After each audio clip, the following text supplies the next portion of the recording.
Well, attention very quickly turns to the midweek in a hectic 3-game week for Bristol City, and we are in action against Plymouth Argyle on Tuesday night. Here is how I think the game will go.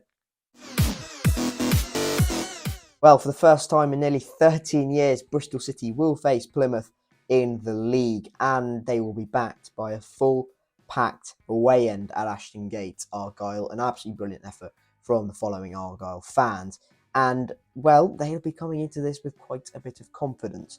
Bristol City have not won at home yet. Plymouth, has to be noted, have not won away from home yet, either in the Championship. But apart from that, they have taken to the Championship like a duck to water. They have been absolutely outstanding. They sit in 13th place so far, and for a newly promoted League One side, it's no easy achievement, to say the least. They accumulated 101 points in League One last season under the guidance of Steven Schumacher. They've retained the loan signings that were so crucial to them last season, i.e. Morgan Whittaker, Bali Mumba, Finn Azaz, and they've added to that. Celtic goalkeeper Conor Hazard's come in, and he's been absolutely brilliant in goal for Plymouth.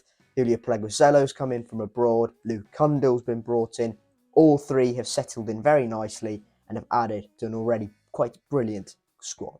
In their last game, Plymouth faced off against old head coach Mr. Ryan Lowe in a 2-1 defeat at Deepdale. And as I mentioned, they are winless away from home. But as I also mentioned, Bristol City are winless at home so far in the league. A very promising performance, though, against West Brom, which possibly warranted a little bit more than just the point they eventually got.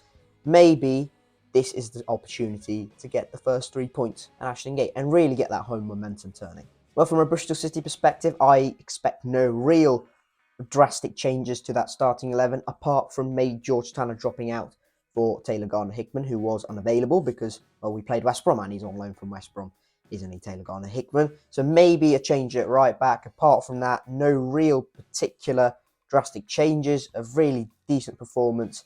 Hopefully that performance is replicated and Bristol City can actually score a couple of goals. Andy Vyman looks like will be available for City this midweek. However, I highly doubt we will be rushing him in from the off with the good performances we've been putting in recently. And also, last time we rushed him in from the start, he got injured yet again. And hopefully he's fully fit and hopefully he's back to his very best. Well, Argyle certainly pose a threat on the counter-attack. It's still very unclear whether they'll come to Ashton Gate and dominate the ball. But if they do set up on the counter-attack, Whittaker, Hardy and Bali Mumba would certainly pose a massive threat to Bristol City. But it could also be argued that Sam Bell, Mark Sykes and Naki Wells will pose an equally valuable threat for Bristol City going forward. In terms of defensive solidity, I definitely trust Bristol City more at this point in time over Plymouth.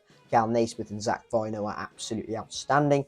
Against West Brom, I expect them to start as well. Cam Pring was his usual self, very solid, 7 out of 10. Defensively very good as well, kept Jed Wallace quiet all game.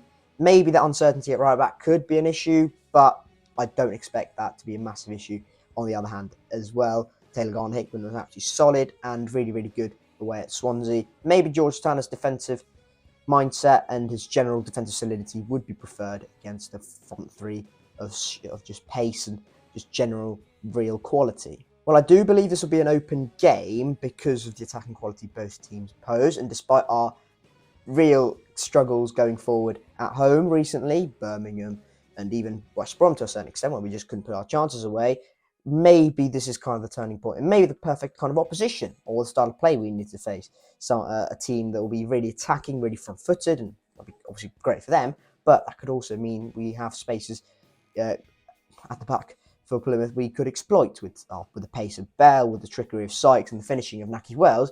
Maybe this is the perfect opposition to go ahead and really get those goals flowing at Ashton Gate. On the other hand, you could also say that Plymouth are definitely a threat, and I completely agree.